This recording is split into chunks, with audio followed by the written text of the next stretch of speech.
genou fléchira, toute langue confessera que Jésus est Seigneur.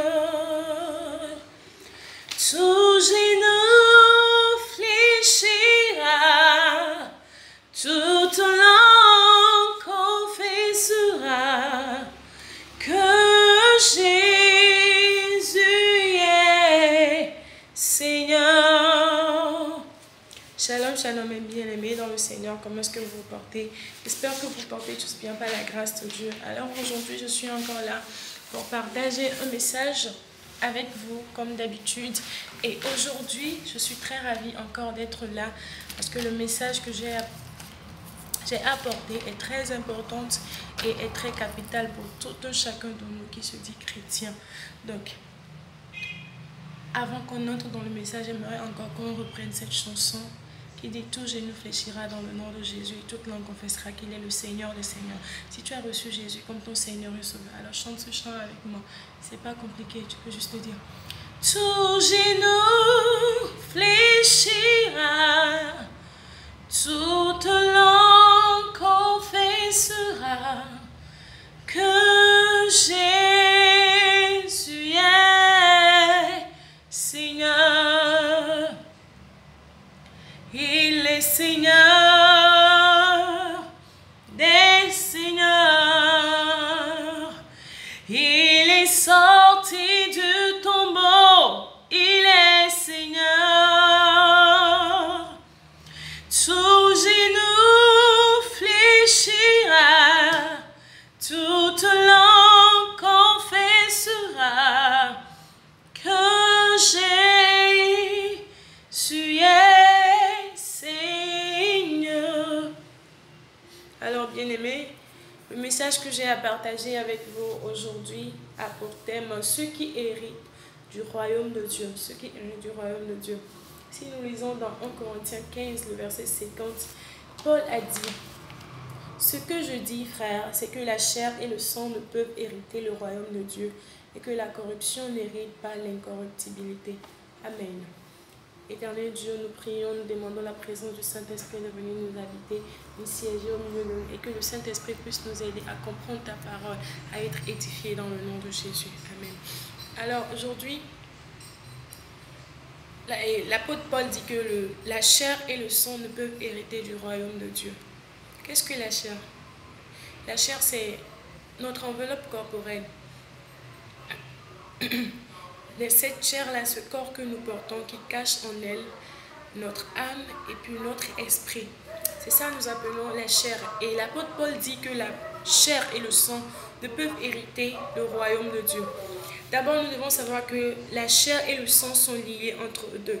Parce que le sang est lié à la chair. Et quand le sang ne fonctionne pas bien, ne circule pas bien dans les veines, la chair se sent affectée, soit se sent affaiblie et autres. Donc, ce qui veut dire que la chair est liée au sang. Et la chair fonctionne. La chair, en fait, est dépendante de notre sang, de la manière dont notre sang circule dans notre organisme. Donc, si le sang ne marche pas, ne circule pas bien, la chair aussi se sent affectée, la chair est gravement touchée.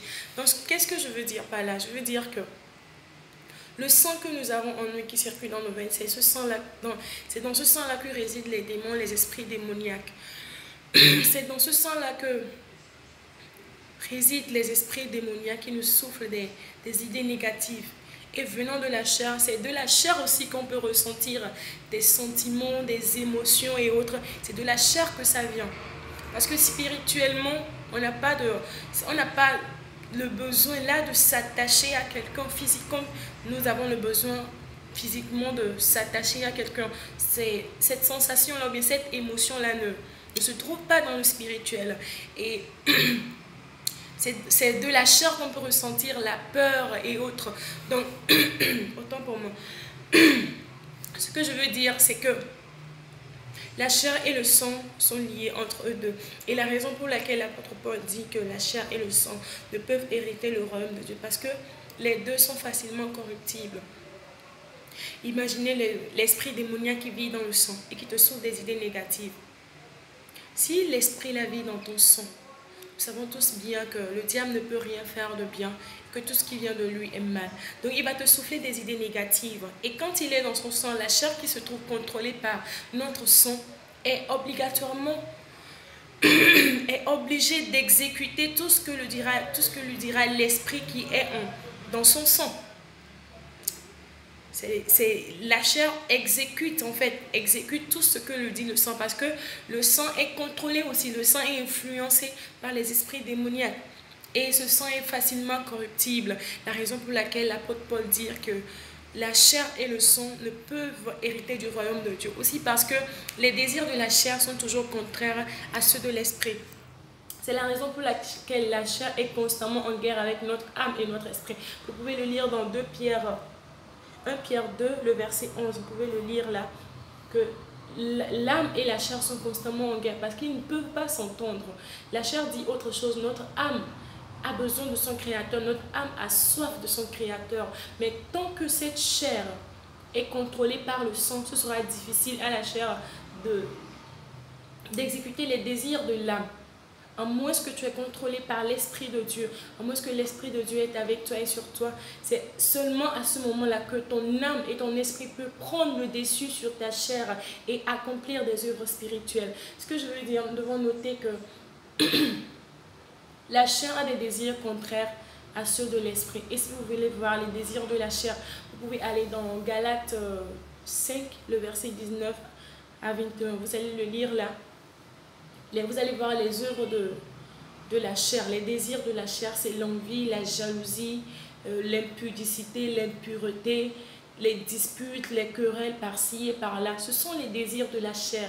Et la Bible dit que ceux qui sont en ces genres de désirs ne peuvent jamais hériter le royaume de Dieu. Bien aimé, le royaume de Dieu existe vraiment. Jésus existe. Jésus existe. Donc, les principes là, nous devons les prendre en compte. Nous devons prendre les principes là en compte et les respecter et obéir à la voix de l'Éternel. Les désirs de la chair, elles nuisent à notre âme, elles nuisent vraiment à notre âme. Nous devons apprendre à contrôler notre chair par l'Esprit de Dieu, parce que notre âme et notre esprit sont contrôlés par l'Esprit de Dieu. Notre âme et notre esprit travaillent en collaboration avec l'Esprit de Dieu. La Bible dit dans Romains 8, verset 16, que l'Esprit de Dieu témoigne à notre esprit que nous sommes enfants de Dieu. Ce qui veut dire que quand l'Esprit de Dieu descend, et quand l'Esprit de Dieu est avec toi, il communique avec ton âme et ton esprit. Tant que tu es charnel, tant que tu es physique, tu ne peux pas comprendre, tu ne peux pas agir. Même tes actes sont dirigés par le diable, tes actes sont dirigés par les démons. Parce que l'Esprit de Dieu communique à notre esprit. Et quand nous commettons des actes spirituels, quand nous commettons des actes sous l'influence du Saint-Esprit, alors nous accomplissons la volonté de Dieu, nous accomplissons le désir de Dieu, nous accomplissons les fruits de l'Esprit de Dieu. Et la Bible dit que, vous allez voir dans Galates 5, le verset 22, la Bible dit que les fruits de l'Esprit sont l'amour, la paix, la joie. Vous allez voir ça en lisant. Donc, nous devons noter que c'est très important pour nous chrétiens aujourd'hui de reconnaître notre voie, de faire une introspection, de faire un pas en arrière et regarder dans ta vie quotidienne tout ce que tu fais. Est-ce que réellement tu es dans l'accomplissement de la volonté de Dieu? Parce que celui qui n'est pas avec la présence du Saint-Esprit, celui avec qui ne se trouve pas la présence du Saint-Esprit ne peut pas accomplir la volonté de Dieu. Parce que la Bible dit que c'est seulement l'Esprit de Dieu qui peut nous révéler les profondeurs de la pensée de Dieu. Donc si l'Esprit est avec toi, il est avec toi, il va te communiquer ce que Dieu aimerait de toi, ce que Dieu voudrait que tu lui fasses. Il va te le communiquer. Et là, tu vas commencer à agir selon l'Esprit de Dieu, selon l'instruction, selon l'enseignement de l'Esprit de Dieu. Et tu vas voir que tu vas commencer à plaire à l'Éternel. Et l'Éternel va t'ouvrir des portes. L'Éternel va te bénir. L'Éternel va te regarder avec un œil nouveau. Il sera fier de toi. Ton Créateur sera fier de toi. Imagine si ton Créateur est fier de toi. Pour nous, exemple aujourd'hui, c'est quand tu es fier de ton fils, qu'est-ce que tu peux faire à ton fils? Qu'est-ce que tu peux accomplir pour ce dernier-là? Imagine si on dit le Créateur de toutes choses, du ciel et de la terre, le Créateur de tout être vivant ici sur terre. est fier de toi. Imagine comment il va te traiter, comment il va te bénir, comment il sera avec toi, comment il te délivrera de tous les dangers. Alors là, si tu es sous l'influence du Saint-Esprit, tu ne peux plus commettre les désirs de la chair. Mais tant que tu commets les désirs de la chair, bien-aimé, sache que tu es encore sous l'influence du diable et tu ne peux hériter le royaume de Dieu. La Bible est très claire là-dessus. La chair et le sang ne peuvent jamais hériter le royaume de Dieu. Alors bien-aimé, est-ce que tu veux réellement hériter du royaume de Dieu? Est-ce que tu veux un jour que tes efforts que tu fais sur cette terre en adorant Dieu, en allant à l'église, en priant, que tes efforts que tu fais soient vains? Je suppose que non. Alors fais un pas avec moi aujourd'hui. Prends une décision aujourd'hui de ne pas vivre selon la chair et le sang, mais de vivre selon l'Esprit de Dieu, de vivre selon ce que l'Esprit de Dieu te communiquera de faire. Et alors tu verras la gloire de l'Éternel dans ta vie. Notons ceci très bien. Notre chair et notre sang peuvent être corruptibles parce que c'est là que l'esprit intervient. Quand ton esprit démoniaque veut travailler ou bien veut œuvrer avec toi, il communique avec ta chair et ton sang. Mais quand l'Esprit de Dieu veut t'utiliser, veut faire de toi une gloire, veut faire de toi une personne renommée, veut te bénir pour la gloire de l'Éternel, il communique avec ton âme et ton esprit. Alors bien-aimés, faites attention. Faisons très attention à ce que nous faisons aujourd'hui, à notre adoration, à notre adoration, à notre adoration. Faisons très attention parce que nous pouvons, ce sera déplorable, ce sera vraiment misérable que nous aurions passé tout ce temps sur cette terre à adorer le Seigneur des Seigneurs, à adorer le Roi des Rois. Et à la fin, nous nous retrouvons en enfer avec les démons. Ce n'est pas bien. Ce n'est pas du tout bien. Ce sera vraiment pitoyable. Ce sera vraiment pitoyable. Imaginez ce que le diable va vous faire subir si jamais vous allez en enfer.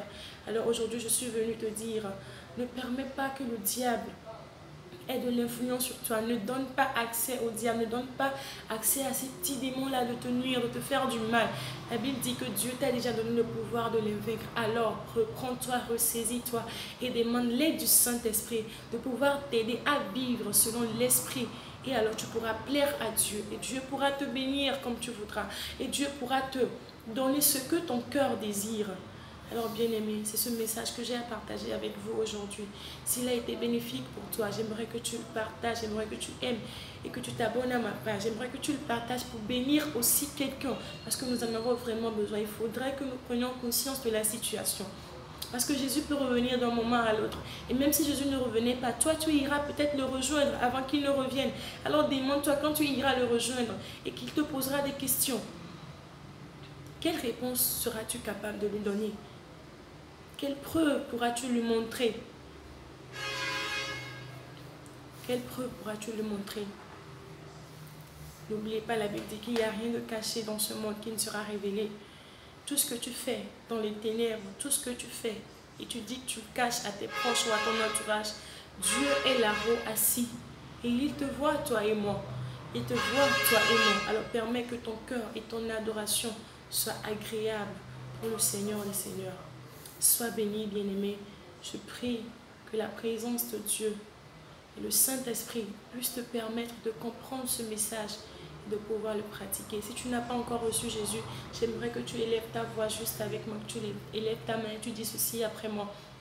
Seigneur Jésus, aujourd'hui j'ai écouté ta parole. Je me remets en toi. J'abandonne ma vie de péché. J'abandonne ma vie de péché et je t'accepte dans ma vie comme mon Seigneur et Sauveur. Efface aujourd'hui mon nom dans le livre de la mort et inscris mon nom dans le livre de la vie, afin que je puisse te voir le jour où tu reviendras. Merci Seigneur. Dans le nom de Jésus-Christ, nous avons prié. Amen. Pour finir, nous allons encore chanter ce cantique pour la gloire de l'Éternel. Yahweh, Yahweh, Yahweh, Yahweh, Yahweh.